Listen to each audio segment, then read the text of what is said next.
afternoon. I just completed my constitutional right and congressional duty to conduct oversight here at Whipple. This is the third time that I've been here. I was denied entrance the first time. I came here last night and I wanted to return today with my colleagues. They were denied entrance. But I wanted to be able to follow up on some questions and have a contrast with what I saw last night. The problem remains that Whipple is considered a holding facility. It is not considered a detention facility. So the typical rules and regulations that apply to a detention facility do not apply here at Whipple. It is further evidence that Operation Metro Surge is a misguided and cruel campaign.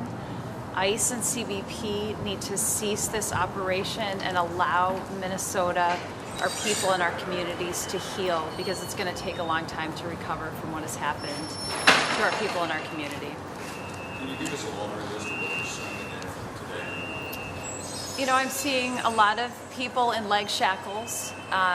There is a nurse on site today. I did learn that they have hours from 8 a.m. to 10 p.m. There aren't posted medical protocols. I'm told that people are not subject to a complete history and physical exam, for example, until they are in a detention center in Texas. Flights are going out several times a day to Texas, to New Orleans.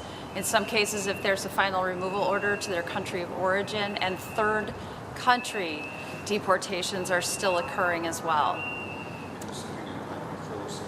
People are sleeping on concrete floors. They don't have real blankets. They have those kind of tin foil temporary blankets.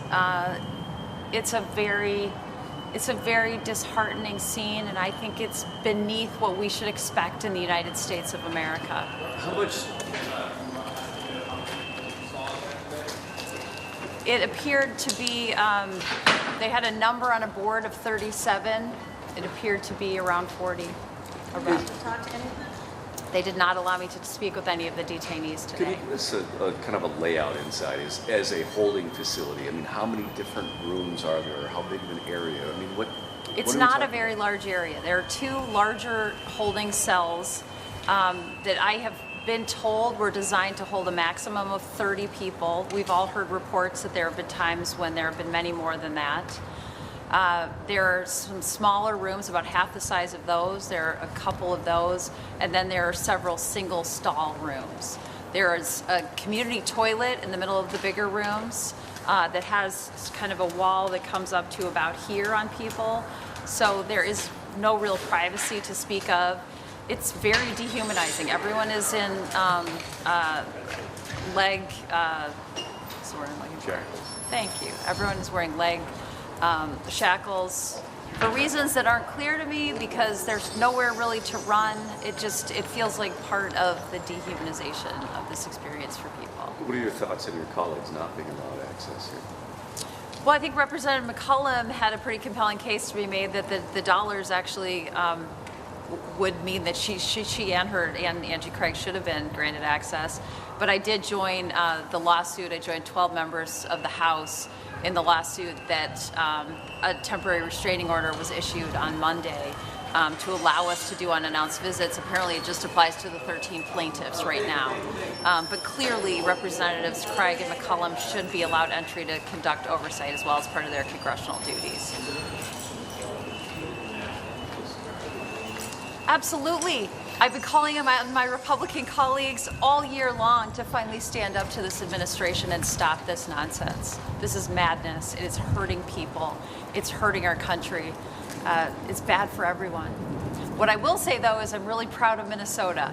Minnesotans have stood up in a very inspiring way. Minnesotans have a deep connectedness, deep civic engagement, and people are standing up for their neighbors and standing together saying this is not the community and the country that we want. So what is it that you will do with your visit last night, what you saw today? I mean, what does this give you to inform next steps? What happens? Yeah, well, I will continue to perform congressional oversight. I will continue to share what I saw. And we need reforms. We need a huge reimagining of this entire immigration policy of this administration. It is wrong-headed, immoral, inhumane. Sorry, go ahead. People are very dejected. It's horrifying to be present in that place. People have leg shackles on. They are lying on concrete floors, or they're huddled on short benches together. They universally look dejected in many cases, desperate in other cases, and tearful. Representative, two questions. Yeah. Just touching, I've spoken with U.S. citizens who were detained for like 10 or 2 hours and they're released, and they describe it as extremely chaotic, not a lot of order, not a lot of coordination, officers not really knowing what to do. Do you see that?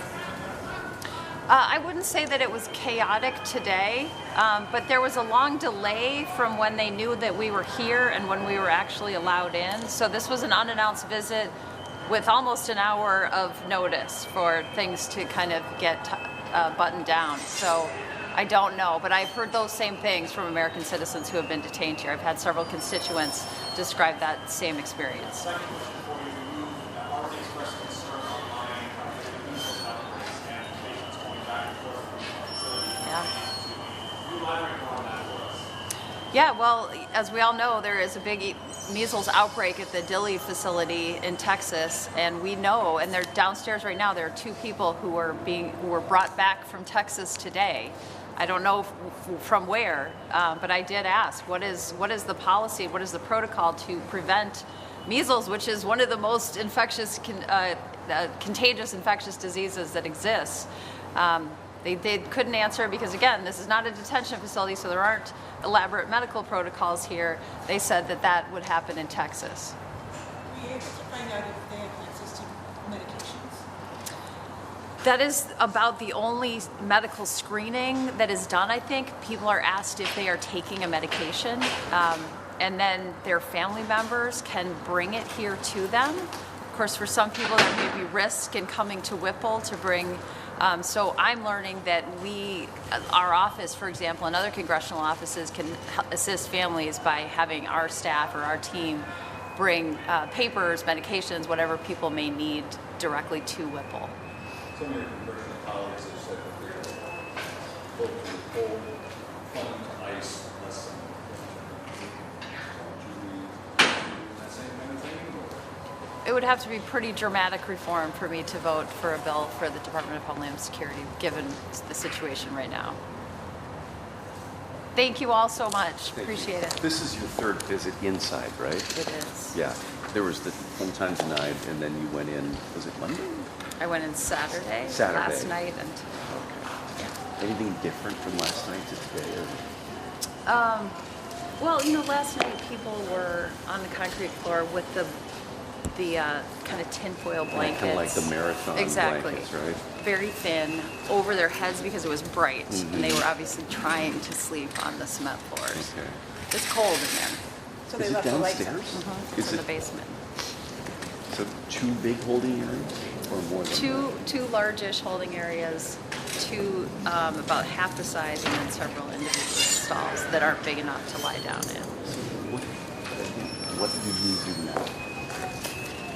I continue to call on my Republican colleagues to finally stand up to this administration. This is hurting Minnesota. It's hurting our economy. It's hurting our children in our schools. It's hurting our hearts and our morality. But there's no concrete action you could take tomorrow to change the conditions in here. Again, Republicans control the House, the Senate, and the White House. They have got to stop this. Okay. Thank you. Yeah, thank you. Thank you.